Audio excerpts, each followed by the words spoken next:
In this episode of Retrieving Sanity, we speak to Julie Barth, author and trauma survivor, but she's author of Notes from a Blackberry. So if you feel like you've been through abuse and you are kind of doubting yourself, you need to listen to the story because you are not alone, you're not crazy, and you can make it to the other side. So thank you for listening. And welcome back to Retrieving Sanity with your podcast host, Keegan, and this is your podcast for all mental health, addiction, recovery issues, and topics. How are you doing today? And thank you for being on the show. I'm doing well, Keegan. Thanks for having me. Of course. I'm glad to hear that you're doing well. I'm really glad that you're here, but I'm really sorry that you had to go through that kind of thing, So why don't you tell us all about it? Like, what is Notes from a Blackberry? Like, real quick, did you write it on a Blackberry? Like, I did. I did. Get through it? Yeah. No way. My first, yeah, I really did.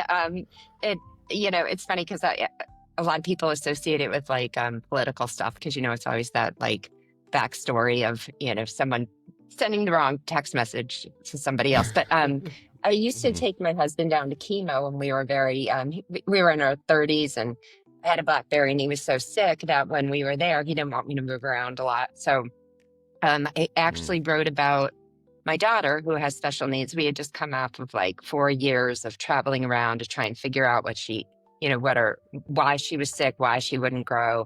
And then within, 2 years of getting her up and prepared for life and, moving ahead, then he was struck with stage 4 pancreatic cancer.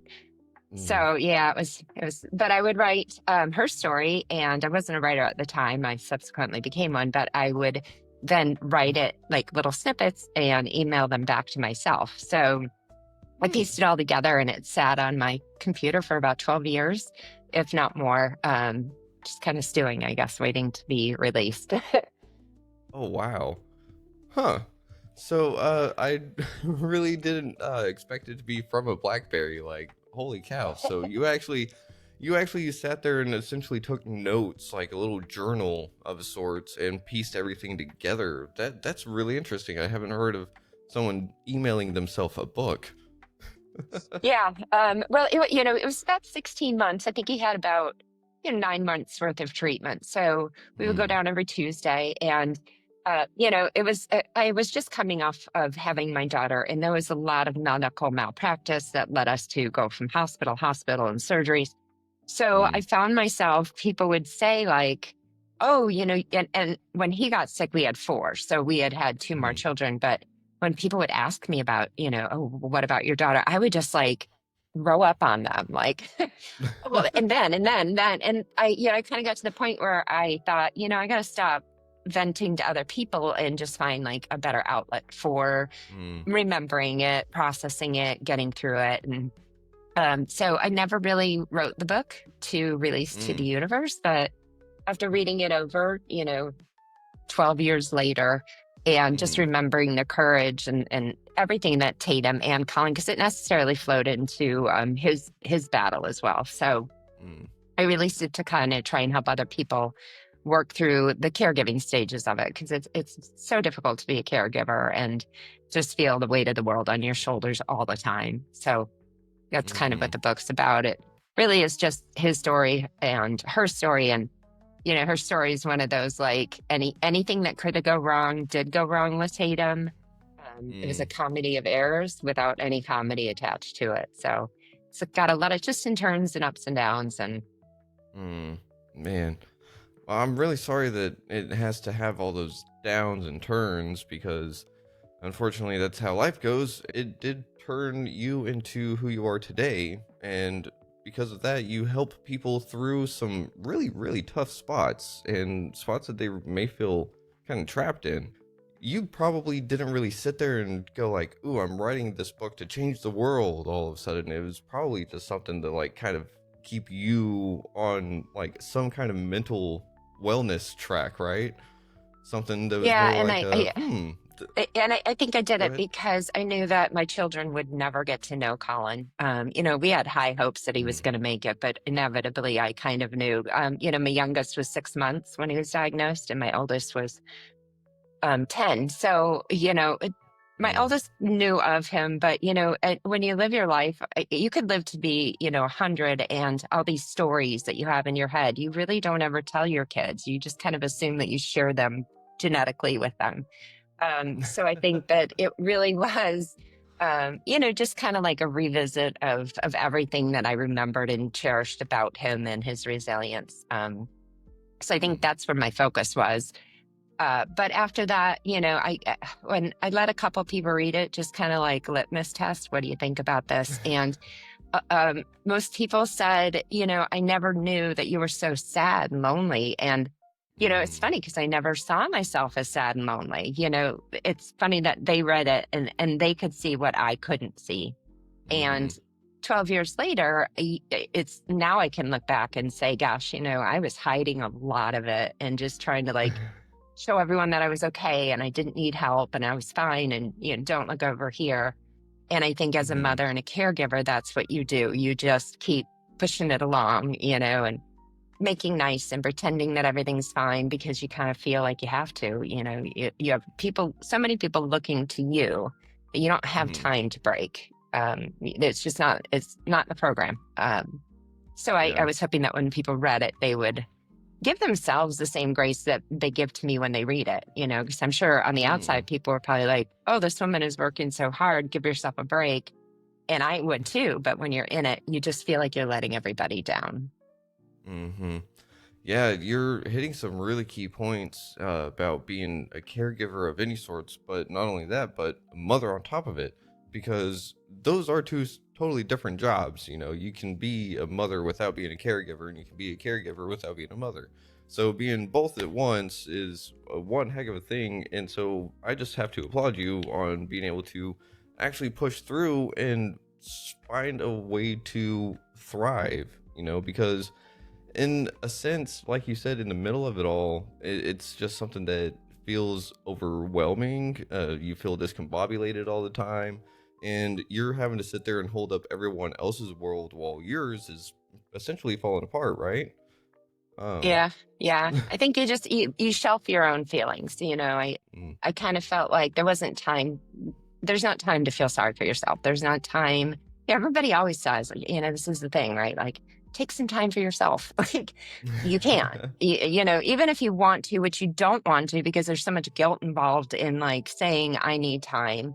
It's just not there. If I was with the kids, then I felt like I was ignoring Colin, who's my husband. If I was with Colin, then I was like, what are the kids up to?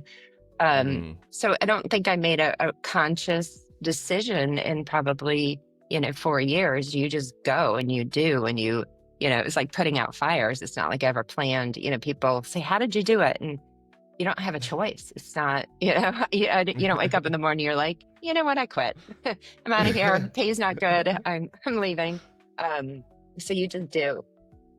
Yeah, you just do. But you did say you put your feelings on the shelf. And I know for myself, I've not really been, well, obviously a mother, but a caregiver. Like I've done roles of it, sort of, but at the same time not to the point to where it's like I have people depending on me in that same way. So it's really one of those things that, in I guess the better way I could put it is, in the leadership positions I've been in, it would feel a lot like a caregiver of sorts, because you have to do a whole lot at once and you feel like there's a whole lot on you. So did you ever feel like you were actually more of a leader? Because the best leader is the one that serves, right? So Yeah, I think that, I became very good at feeling like I had to control everything, as a leader. As a leader, the best thing you can do is delegate, but I have never been yeah. a good delegator. So, people would say, well, what can I do to help? And I'd almost be like, oh my gosh, if I turned loose this little part, then the whole thing was going to fall. I either had to take control of it all, or it felt like the world was spin out of control. So I think as a caregiver, you do that too. Like, there are things that you can delegate, but you're so afraid of letting go of a little piece, because it almost feels like if it's going to be like the thing that cracks the egg and everything falls apart. So I became very Yeah. good at, and in doing it, you immerse yourself into the actions of what you need to do rather than the feelings behind how you're feeling about what you're doing. So, Ooh. I wanted to stay busy. I wanted to not have the time. Even if I had the time, I would go running, 10 miles every other day, because the best state to be in was numb. When you don't feel anything, there's nothing to, there's no sadness, there's no lonely. It's just, you're just on autopilot. And it served me really well. But I think that those things that serve us well at a certain point, if you stick to them and you don't kind of change with things that are changing, then they kind of do you disservice. And I think that's what happened when it led into my second marriage, where I was so hell bent on like moving forward, getting away from it, not feeling it, not processing. I just wanted to move and not be me anymore. And unfortunately, I came with me when I moved. So, all those things that I was trying to push away and ignore, they're there. And it's like a band playing all the time. So, although it's really good for you, resilience wise, to be able to navigate and pivot and do all these things, ultimately you do have to, there is a price to pay. And that price is just sit with it and, feel it. And I just didn't want to do that. But it does catch up to you. So eventually you have to. Yeah, that's for sure. You've definitely got to take care of yourself if you want to take care of others. And sometimes that's a hard lesson that we have to learn the hard way. But it sounds like you found out a really hard way, because you said essentially that you didn't leave space for yourself in the second marriage, which essentially told that other person that, hey, this is real estate that is totally up for grabs. Go ahead and do whatever you want to with it. And it's like, well, hey, no, that was my spot. And they're like, you didn't say that was your spot. Is that kind of how that went? Or so I what think so. exactly I think happened? I was, well, I think after when Colin passed away, that was a time everyone in our world knew us from like grammar school, because he was my first kiss and we grew up together, and like I didn't even know who I was without him. Oh Thanks. And no. and so like the whole town was very involved in our lives and our tragedy. And just when everybody else was starting to grieve because he passed away, I kind of was like, I grieved for 16 months watching a bit of him, pass every day. So, when he passed, everybody else was just starting, and I was done. I was like, I've been doing this for 16 months, I just couldn't sit in it anymore. So I think that led like a little bit too. I had Julie and Colin, my adult life was Julie and Colin, and then there was just Julie, and I didn't have a clue of who Julie was. So I just kind of tried to reinvent somebody who was the opposite of me, someone who wasn't labeled, someone who had freedom, somebody who, was impulsive. And because I've never been impulsive. Even when I wasn't allowed to be. So the second relationship was, he didn't want to know about me. He didn't want to know what I was doing. He didn't, question me about what I was spending or, what I wanted to do with my life. He just was good with, abandoning all responsibilities. And it was such a freeing feeling, and, something I really needed at that point. So, but it was only good for a little bit. And then it was a little bit too much of like, oh, wait, he's not teasing. He really doesn't care. I just always was like, oh, I'm sure he cares, but I gave pretty much everything I had over, and with attachment disorders of losing him, after losing Colin, the minute I would get out of line, he would threaten to leave me, and then I would just fall apart and think, oh, I've got to save this relationship. And it really didn't matter what I had to do. Like in my head, it felt like if I didn't save it, I would die. So it became like a tunnel vision of trying to save something that was extremely toxic to me and my children, just because it felt like I had to. Yeah, and that's something that it's not easy to do whatsoever, because you're literally fighting an identity crisis for yourself. You're still maintaining that motherhood aspect, so you're trying to maintain the family identity as well. And you're trying to do a whole lot at once. So of course, like, I feel like I would have been backed up into a corner as well. And there's not a lot you can do whenever you're in a corner except for do what you can do. And unfortunately, that's not a lot. And So I had this vision of what a perfect family would be, and I fell in love with that vision rather than what I was actually living. Okay. So, uh, and here's like a weird, like side step, not side step, I guess. Like my mother, she always wanted to be a mother, like stay at home mother. Like that was her dream job, that was her essential career. And so for me, I've always been like the adventurous type. And I was like, I don't see how like you could stay at home all the time. But again, that I'm not suited for that.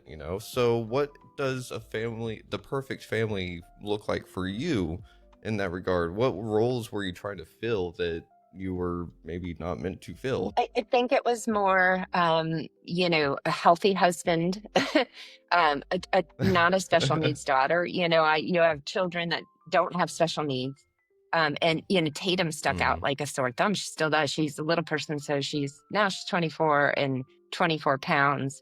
And it was always just like a big circus to bring her anywhere. You had the suction machine, you mm, had the nursing, and so I was always trying to fight this. Like, I didn't ever want to stand out. I wanted to have that family that was just whatever your vision of normal is. Mine was that you have a mm, healthy husband, you know, 4 kids, whatever, how many ever kids. And, your biggest thing is going to baseball on Saturday mornings, and you do mm, football on Sunday, and, you have family dinners. And I just wanted a traditional family. And it just seemed like I couldn't ever get to the point. It was more like one thing after another that tore me away from that normalcy that I craved so much in my life. Like, I just mm, wanted everybody to think everything in our world was perfect. And the mm. worse it got, the harder I tried to pretend it was perfect.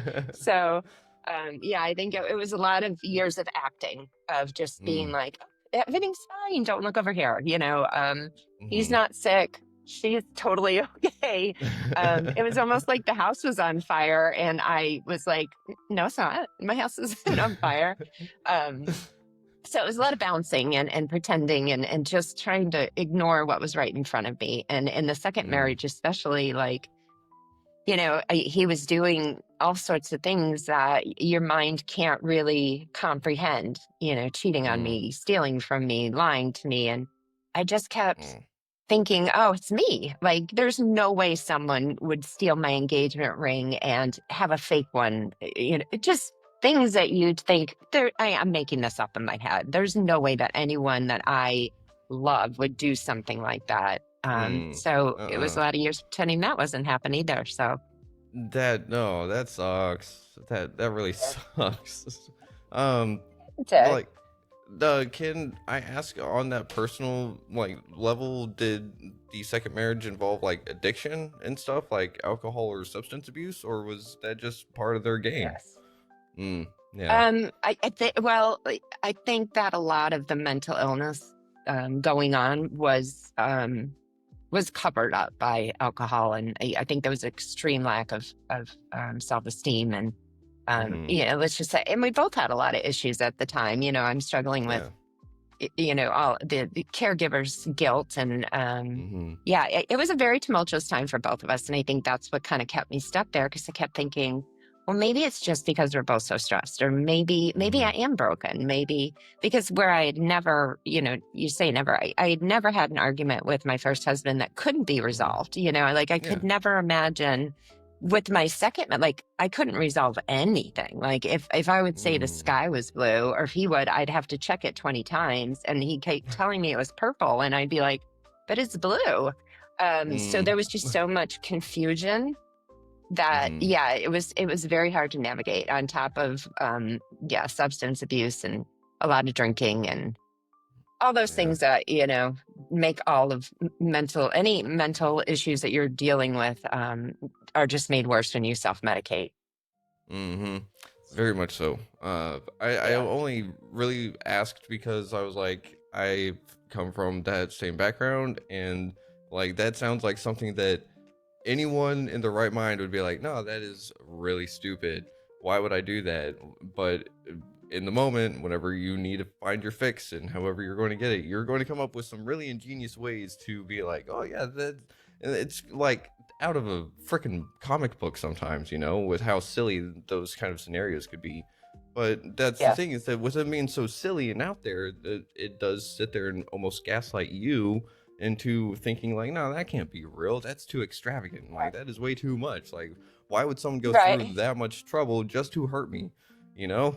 Yeah, 100%. Yeah, and I do have a writer's mind. I'm a writer. So I did find myself Mm. being like, you've been watching too much Dateline, Julie. Or like, what is that dirty, there's the not Dirty Harry, whatever that movie is. I think I do. I kept Uh-huh. thinking, but my life has kind of been like that, like, special needs Mm. daughter. And then when I moved away from home, my special needs daughter ended up getting cancer, Mm. which was completely unrelated to everything that she had grown up with. So, I was just worn out on reality, because my Mm. reality had been so unreal to begin with that it was just one more thing where I was, thinking, oh, there's no way that that's going on, take it down a notch, Julie.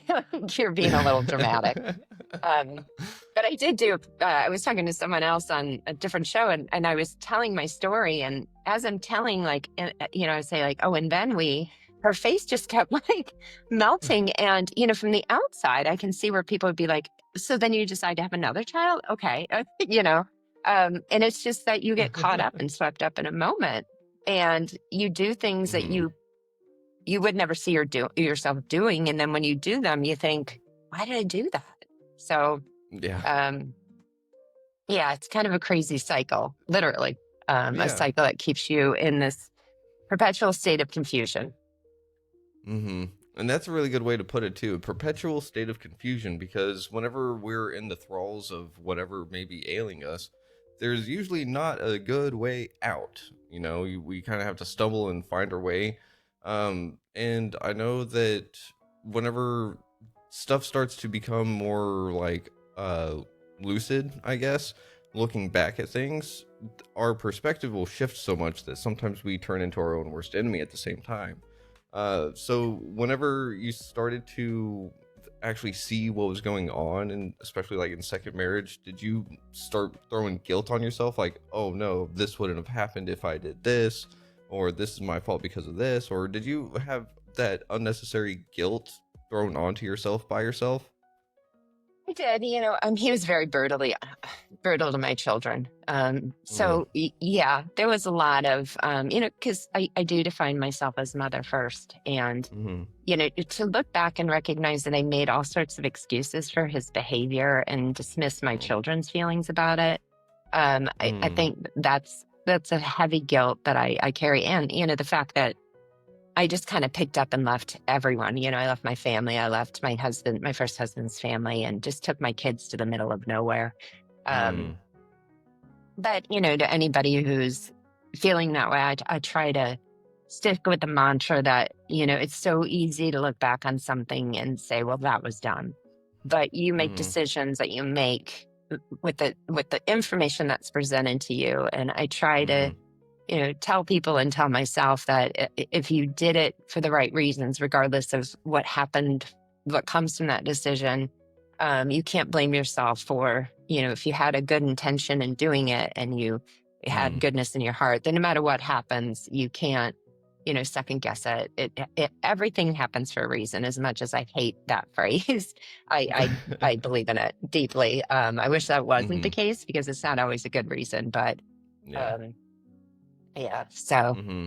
and I think people that go through stuff, we're meant to soften it for the next people that come along. So, I kind Mm. of take that part to heart too. Yeah, that's a really good way to look at that. I've never really thought about it. And you kind of not only blaze the trail, you help soften it. You set the landmarks, the milestones of like saying, "Hey, this is a good spot to like reevaluate everything and all that." And you're also right that I think that there's no one intentionally makes a mistake if they're in their righter mind. No one will sit there and go, yeah, that is the option that will absolutely screw me and everyone else over. I'm going with it. Right. No one This sits one's there going and to says cost that. me. I'm taking that one. Yeah, Yeah. no one sits there and does that. If anyone does that, that is like the very different. I'd say that is insanity. Not sitting there going like trying the same thing over and over and over, but tweaking it a little bit. That's fine. But if you sit there and go, no, I'm going to the option that absolutely just burns everything to the ground, yeah, that is dumb. But no one does that, and that's not something that you would do either, because like you said, in the middle of it, everything, and you said it before too, is that you needed that relationship, you needed those aspects of it, but after a point they didn't serve you anymore too. But you're already Yeah. so deep into it that it's hard to get yourself out. So how'd you And do I, it? you know, I think that's what, well, I think that's what keeps you stuck too, is that, you know, when first of all, you don't want anyone to know what's going on in your home. And then Yeah. when you tell people, you're like, oh my gosh, I can't believe I'm so stupid. I'm so stupid. And if you Mm-hmm. expose somebody else, you kind of have to expose yourself, like Yeah. relationships don't happen in a bubble. It's not that I was this saint with, that carried around angel wings all the time. I did things that I wasn't proud of. I, Mm-hmm. behaved in ways that I would suggest nobody else does. Yeah. But you're so in it and you can't see a way out of it. I really do think that, the reason I finally got out of it was because my son came to me, who it's, my husband picked on people, but he definitely picked on one of my Mm-hmm. sons. And he came to me and he Oh. said, I don't know why you keep letting him come back. Like, he's ruined my childhood. I've been afraid of him since I was a kid, and in that moment, Mm. I recognized that it didn't matter. If I couldn't get out of it for myself or care enough about me, then if I want to say that I'm Mm. this mom, then I have to be that mom. And that's kind of Mm. when it was over. I just couldn't do it anymore for them. I probably could have done it for, been in that position forever, letting him, pound me down, because at a certain point you just stop caring or feeling. But when you look around, see Yeah. all the carnage of everything else that's touched, that's when you really have Mm-hmm. to reconcile and get out. Yeah. Oh man. So essentially, Mama Bear came to the rescue, right? Mama Bear instincts. I hope so. Yeah, they did. And again, I think that you don't know why you do things. I think, at the Mm-hmm. time, when we were getting separated, I had two very small children, and I kind of always knew that he would come for them, and I knew that Mm-hmm. they wouldn't be able to talk or like stick up for themselves or make decisions for themselves. So I kind of felt like I was Mm-hmm. buying time too. Um, and I Mm. don't think I recognized that until I was on the other side of it. But that's what it takes. Yeah. It takes getting on the other side of something to really make sense of everything that you did and everything that went on in it. Because it Mm-hmm. all, you know, it all follows a path that you can't see. And you get so hung up in worrying about losing things. But, what I always say to people is, if you're afraid of losing something, then you'd be happy. You wouldn't worry about losing it because you'd know it was yours. I think it's those Ooh. things that really don't belong to us that we're so afraid of losing, whether that's friends who are not really your friends or family that isn't behaving like family. Whatever it Mm-hmm. is you're afraid to lose, you don't need, because you don't really have it, or you wouldn't be afraid of losing it. Hmm. Wow. I haven't really heard about it. I haven't heard it put in that sense before, because normally if someone is trying to hold on to something, a lot of the times it's because, yeah, they're afraid of losing it. But yeah, that's going to have to make me rethink some things. I like that. Interesting. Thank you for that. Sure.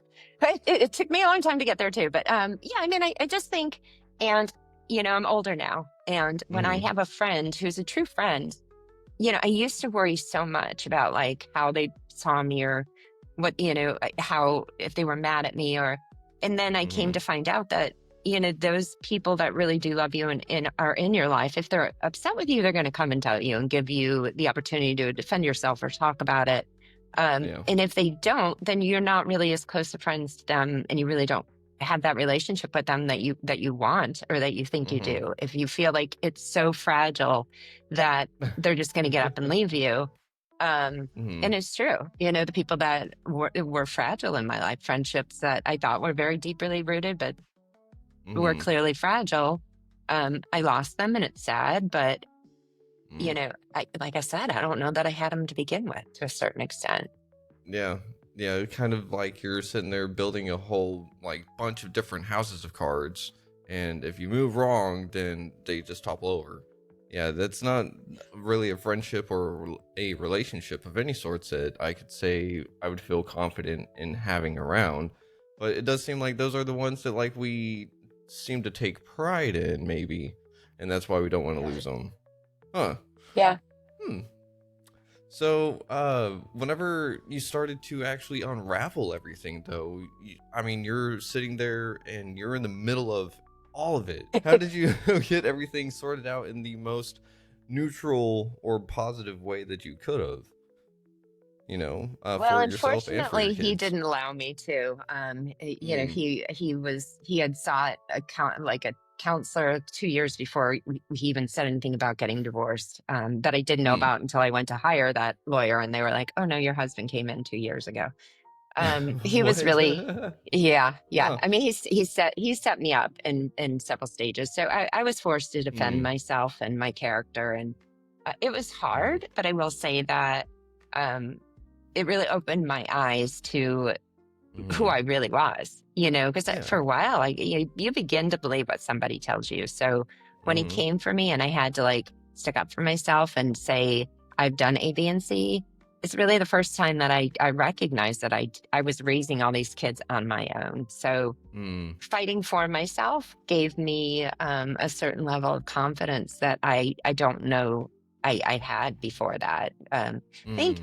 yeah, anger and not so much anger, but just fear and trying to protect your children brings Mhm, out a part of you that you don't even know is there. You have so much strength that that just kind of shows up for you. And that's mhm, what I found is when I thought that was nothing and I had nothing and I was going to lose it all was the very point. It was the pivoting point when I decided, no, I'm going to be okay. I mean, I might lose it all, but that just uh-huh. means that I get to rebuild and be the person I want to be rather than this person who's staying because they're so afraid of losing everything. Mm. Yeah, and so you essentially had to take that leap of faith within your own head and heart, right? And that is scary. Ooh. Yeah, it is. Um. That saying, the devil because the unknown is so scary. I always say, but it's still the devil. Like there's got to be something Mhm. better than that. And I think, yeah, staying in something that's predictable really just means that it's predictably crappy. Like there's got to be Yeah. something better out there. Yeah, yeah, Uh-huh. and it is scary to do anything that's new. But if you're not happy and you know that something's toxic to you, um, my very worst day today is 10 times better than my very best day for a decade. And, Mhm. it takes that belief in um, yourself and that you could rebuild and that there's got to be something better for you than to be miserable and sad all the time. Mhm. Yeah, and that's a beautiful way to look at it too. And you actually were able to sit there and find your voice for yourself. You were able to self-advocate and you were able to just really plant your flag into that real estate and say, "Nope, this is mine." So it's been mine. Get out of here. Like you crossed a fence way long ago and I just let you stay here. Why? I don't know, but you're out now. Yeah, it was And kind of nice, like when the papers were all signed, to just sit on my front porch and be like, "It's my house now," because it was never my house. It was always like, "Oh, what do you want to do? What decision?" And mhm. it's nice when you get to make your own decisions and not worry about what someone else is going to think or say or sabotage. That's a Mhm. pretty amazing and freeing feeling. Yeah, yeah, for sure. Especially after you've had to worry about the safety of your children and everything on top of that, right? Because that would have been one of those other things, like the fear of losing the stability or whatever is a huge fear for literally everyone whenever it comes to doing anything that might progress their lives or their situation, anything, because it's the whole, well, this is the possibility of it going well, but if it doesn't go well, it's not good, and that will keep a lot Right. of people there. So did you Yeah, face that kind of fear definitely. too? I did. Our court systems are. I'm not a politically motivated person, Mm-hmm. but our court systems are pretty messed up when it comes to divorce. And unfortunately, in any other sort of court scenario, you're innocent until proven guilty. But unfortunately, in family court, Mm-hmm. you are guilty until you prove that you're not. And it was Mm. it was a hard fought war to, prove that I was not what he was saying, ironically, which was everything he was putting on to me. But it is a very difficult feeling when your children are not your own. They came in Mm. and suddenly I couldn't make decisions for my children. It was almost as if they weren't mine anymore. I had to take Mm. them to counseling when they said I had to take them to counseling. I had to Mm. turn them over to somebody who I knew was dangerous, somebody who was drinking and driving. And I knew that and I can prove it, but it wasn't enough. They kept Mm. saying, oh, well, that's not enough. And I thought, well, when is it going to be enough? Because when it's enough, it's going to be too far. And I think a lot of that happens, Mm. the courts are so into keeping parents with their kids. And I get that. And I think it's a great, great thing, but not when the other parent is Mm. toxic or manipulative. And unfortunately, proving that is a lot.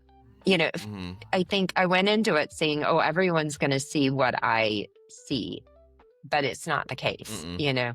and it's Nope. very hard. You've got two people telling two very, very different versions of the truth. And even though my Mm-hmm. children were saying that, what I was saying was real, um, they Mm-hmm. went and talked to my kids, and everything I had to say, they backed up. It was a more than almost 3-year battle to make sure my kids were Mm. safe. And, when you know that you are no longer able to keep your kids safe in your own, in your care, it's a Uh-huh. very scary feeling. Yeah, because you're essentially failing the whole role of caregiver, right? If they're Yes. in any sorts of danger, then that is, you are the first line of defense, you are the foundation, all of that kind of stuff. So yeah, that's a really scary feeling. And Yeah. 2 to 3 years to fight for that kind of stuff. It sounds like he was, like you said before, he kind of set you up a little bit earlier. So there was definitely some manipulation going on, some pre-planned stuff, and Oh, yeah. it is really hard to like get around that too, because it's like some people would sit there and be like, well, if you had ideas that this was going on or anything, why didn't you speak up sooner, or this, that, and another? And Yeah. it's like, well, hey, I totally would have. If do you think I would still be here?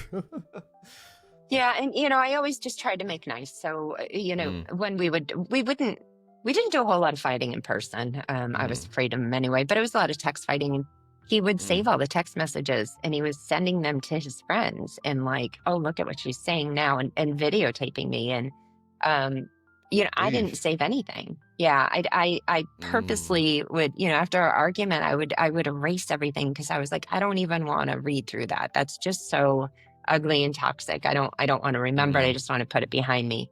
And Yeah. yeah, so for about a year and a half, he was doing everything he could to set me up, to prove that I, was crazy or whatever, whatever it was, Mm. that he was accusing me of. So when push came to shove, he had all this documentation. Like he had text messages from like 5 years earlier, and of course, I had Damn. nothing to defend myself because Mm. in my heart, I wanted it to work, so Mm. I didn't want to see it. I didn't want to acknowledge it. I certainly wasn't going to hold on to it because it was something I was trying to Mm. forget. And the whole time he was, setting the stage to, make me look crazy. And I can't say that he did a really good job. And as an outsider, I Oh might have man. said, wow, what she said in that text message, wow, that's, but they didn't see the 3 Mm. conversations before it that led to that moment. Yep. So, yeah. Yeah, it's kind of like people cherry picking verses out of certain books and saying, "Oh, look, it means this exactly and only that." And it's like, no, you need to include the context of the other verses before and after. Where's the whole situation going on? Like, it really involves a whole lot of backstory that a lot of people just sit there and say, "Well, I'm here presenting this information, so you should be able to take it at face value." Right? Yeah. And Well, then and I think whenever, the average person, yeah, couldn't imagine that anyone would be that dumb, like, Mhm. so, we're living in North Carolina and our marriage is falling apart. I've got 2 more kids. Now I've got 6. And so what do? I Mm-hmm. decide to move closer to his parents and away from it. You know, it was just like, yeah, I Mm-hmm. could see where from the outside, people would be like, oh, so it wasn't going badly enough. You had to make another decision to go down that road. And, um, you know, it's something you have to admit, like, yeah, that was really dumb. But there Mm-hmm. was a design to it that you didn't see behind the scenes. Mm-hmm. Yeah. So it's really, I always say, you know, there's only one word to change someone from the hero to a villain. And it's really easy to change that one word if you put it in the right context. So Mm. What is that? um, well, you could both be the hero or the villain, depending on how someone is telling the backstory of it, you know. Mm. That's kind of how I see it. I just mean that someone can take a hero and make them look like the villain pretty Yeah. easily by, Yeah. you know, picking and choosing what they want to put in there. So, Yeah. It's essentially the same side of the coin, right?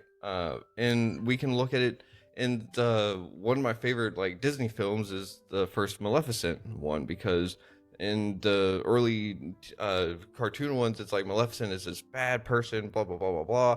But then you go and you actually learn like their backstory, and it's like, oh wait, no, they're not a bad person. They were actually doing it all on this pushed into account. it. Yeah. Yeah, and so it's the same kind of thing, and it really depends on whose side are you going to listen to. And then you even said before earlier that he was presenting different versions of the truth, and that's the thing is that there's your side, their side, and then the objective side, which is really hard to prove a point, especially whenever you have a manipulative planner that's been sitting here holding on to information for years. Like that is, and that tells me that they were either insecure enough that they were scared of it happening in the first place, so they were always afraid of losing you too, which is kind of weird, right? Like they kind of did that self-fulfilling prophecy. They everything that they Yeah. didn't And I want to think have there happen might be happened. yeah. Yeah, and my mother used to say that all the time. You know, she would just be like, "Oh, I just think he's so afraid of losing you." And I was on the other side saying, I can't see it because I've done everything in the world to be Hmm. here, to show up, to, you know, but I guess we But all have our insecurities that we play off of. So, yeah, and that's the thing too, right? Like I'm only able to maybe guess that because that's the only way that I can see someone not acting in a malicious intent, is acting out of those insecurities. And I'm trying to paint someone not being a bad person, but that person may just be a bad person. yeah, So, but I'm like you. And I think that that's why I tend to get stuck in situations like I did is because that I am like naive enough to think that everybody is born good and that we all just hit certain things in our lives and role models and you know the nature versus nurture. I am a huge nurture person mm-hmm, over nature. It's not that I don't think mm-hmm, nature isn't important, but you know we all come in this world as a being that I think is you know manipulated, handled, nurtured, or whatever, that we come to the table with these experiences and that's the way that we view the mm-hmm. world. And Yep. so, yeah, I agree with you. I think that sometimes we villainize people who are mentally ill or, you know, have, you know, substance issues. And perhaps if he didn't, then maybe he wouldn't have been seen. Maybe he saw the world the way that he really was presenting it. Maybe that was his reality too. So he Mm-hmm. might have been fighting me. And that doesn't Yeah. get me anywhere because that's why I stayed stuck for as long as I did. But Mm-hmm. you know, I have a hard time, you know, believing that people are inherently bad. I think people do Mm-hmm. bad things. And I think Yeah. sometimes they do them out of fear, or you just don't ever know what's motivating somebody. You can assume, but it doesn't Mm-hmm. make it correct. So, Yeah, yeah, for sure. And that's the thing. You said you think you're naive enough to believe that people are just inherently good. I don't think that that's being naive because I'm in that same boat. Like I believe people are inherently good. And whenever I was in rehab, we had someone that was trying to tell us that no, people are inherently bad, and here's why. And they like to use the whole example of if a kid gets cookies from a cookie jar and like you ask them if they ate it and they have crumbs on their face, they'll tell you no, right? And I was like, well, it depends, right? Because if they say no, I didn't do that, and they're lying to the parent, it's because the kid has been taught to be afraid of consequences. Otherwise, they're going to be like, yeah, I totally ate that. Like, yeah. Yeah. Yeah. And it was delicious. Yeah, but if they Yeah. learn to fear consequences, if they fear retaliation or anything like that, then that's whenever they learn to start self-guarding themselves, to start doing these weird kind of things. So I don't think people are inherently bad. I just think that we get really messed up early on, you know? Yeah. So, Yeah. And, I think not all of us are lucky enough to have, parents that are equipped to be hmm parents. yeah. There's no, you don't need to try out for parenthood. You don't even need a license. So, and I think as parents, we do, we do the best we can, but I'm hmm sure I've done things.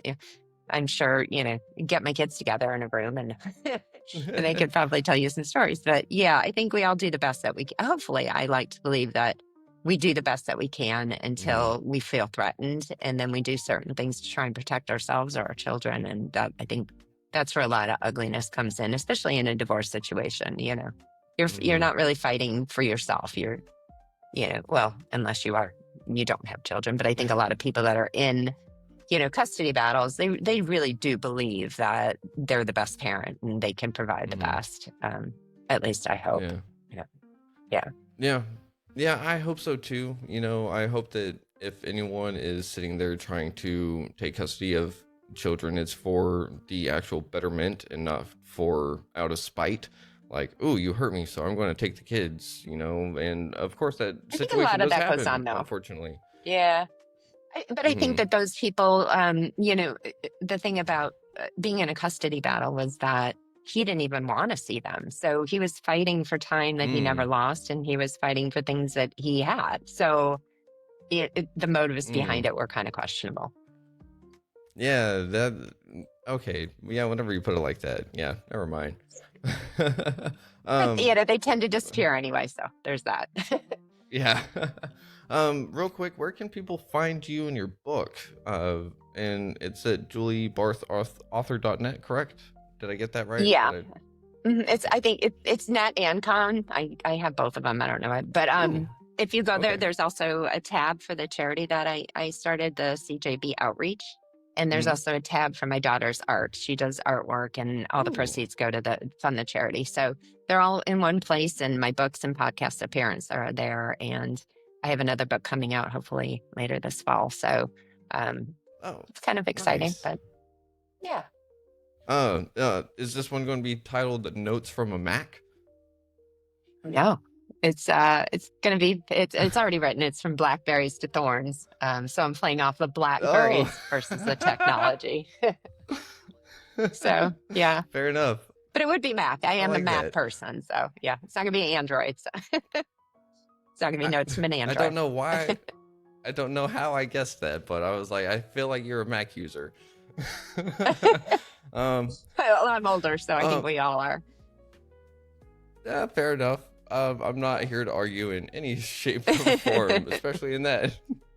But real quick, this has been a super fun conversation. I know we've dug some deep wounds and stuff like that, so thank you for your vulnerability and honesty and all that. Just because it does pave the way for other people that may find themselves in similar situations and being like, there's not a way out. And there actually is, right? So thank you for just showing up, because it does take a lot of strength. It does take a lot of rebuilding yourself to even get to the point of wanting to share your story in such a way like this. So thank you. Oh, thank you. Yeah, yeah, thank you. Of course. But we have come to the time for a quick little game show segment if you're ready to play just a little bit. Think so. Yeah. Okay, cool. So everyone, today's game show segment, we are calling it Power Moves or Pressure Points. So I'm going to read out just a couple of scenarios. They can be real life, hypothetical, whatever. Pull from imagination land. And we're going to ask Julie about them and ask if it's a power move, something that is healthy, empowering behavior, or a pressure point, something that is manipulation, subtle abuse, or a warning sign, also known as a red flag. So, I've got a couple of them ready. Are you ready, Julie? Yeah. All right. So, the first prompt is, he says, I'll handle the finances. It's just easier that way. Is that a power move Pressure or point. pressure point? Pressure point. Yeah. Yeah. So definitely be aware of someone trying to handle all the finances. Got it. Yeah. Yeah. You don't need an allowance. You're not a child. Ooh. All right. Next up, she's encouraged to stay strong and keep it together for the kids, even when she's falling apart on the inside. I think it's a power move. You think that that's a power move? I do. I do. Okay. You have to find that power inside yourself. It's you falling apart is just going to make it all worse. So yeah, I think there's a time and a place to pick yourself back up, but you just got to push through it. So yes, I think it's a Mm, power move. okay. Thank you. All right. Next up, they constantly say, "You're lucky to have me," even after belittling you or blaming you. Pressure point. Pressure point. Mm-hmm. Yeah. Hard to hear sometimes, though, right? Yeah. Yeah, it is. All right. Let's see. Next up, your grief is met with silence, discomfort, or the phrase, "You should be over it by now." Pressure point. Mm-hmm. Yeah, that one would definitely put me in a corner that I would say, no thanks. You can go after yourself. Yeah. Unfortunately, I think there's a lot of people that'll treat people in grief that way. Nobody likes to be uncomfortable, so they almost Mm-hmm. like want you to shut up. So, and I Yep. don't know that they do it on purpose, but people will avoid uncomfortable situations like the plague, and then you just decide that nobody wants to hear it. So, Yep. My therapist told me that it's because the people that are uncomfortable seeing me act a certain way or feel a certain way is because they're uncomfortable feeling that way themselves. So correct. whenever Yeah. I was like, oh, that makes me feel different. I don't know how, but all Yeah, right. because it's not your fault. You can't take blame for the way someone else feels. No, yeah, you really can't. But moving on, we'll make this the last one for the moment. Someone offers to help, and you feel guilty for saying yes. Probably pressure point. That's on Mm, you. If somebody offers their help, then you should feel good about it. You know what? When people help you, they feel good about it. People want to help because mhm. it makes them feel good on the inside too. So, yeah, I mean, there's no sense in feeling guilty if somebody does something for you. Then just don't let them or don't feel sorry for it. So, can't have it both Yeah. ways. Yeah. So it's okay to delegate a little bit whenever you are playing caregiver. Yes. Please do. Please do. You drive yourself crazy if you don't. All right. Well, thank you for playing our game Power Moves or Pressure Points. And I have gotten a title for you. You have earned the title The Lighthouse in the Storm for Retrieving Sanity because you are a symbol of unwavering strength and a guide for women navigating their darkest hours. So thank you for playing and thank you for being on the show. Well, thank you for having me. I Um, enjoyed the conversation. of Of course. We're not quite done yet because I got one more question. Julie, the name of this podcast is Retrieving Sanity, and we explore how all facets of living life impact mental health.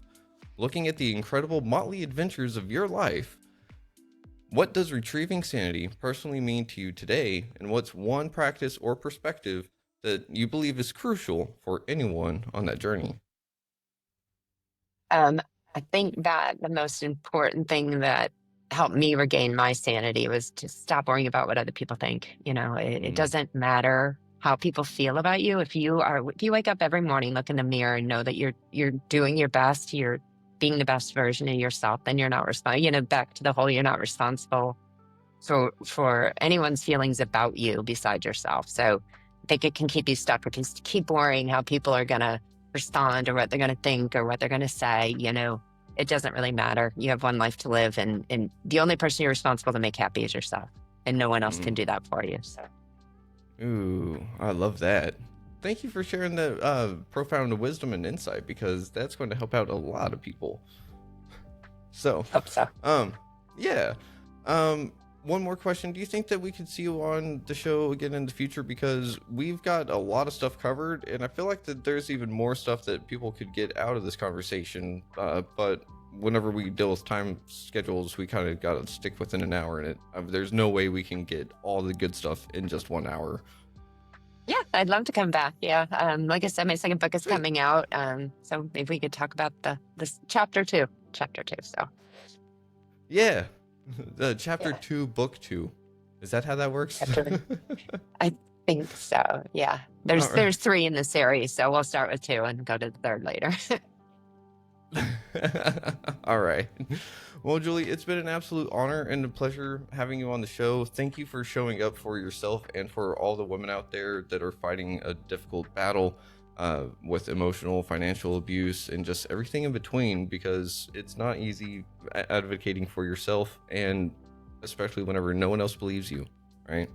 Yeah. So, Yeah. And people will we'll see. believe you. It's just going to take a battle. The truth always comes out. Yeah. Yeah. Mm-hmm. Yep. Everything in the darkness comes to light eventually. So, with that being said, Julie, we'll see you on in the future, and everyone out there, thank you for listening to Retrieving Sanity on WDJY 99.1 FM. And as always, love yourself, love others if you can, but love yourself first, because it's difficult sometimes. And if you don't take care of yourself, you can't love others the way you need to. So, with that being said, you'll just have a great rest of your day, week, whenever it is that you may be listening to this. Check out retrievingsanity.com. Find us on YouTube, wherever, for this full episode, and check out Julie Barth author.net or .com for her books and help out some awesome fundraising.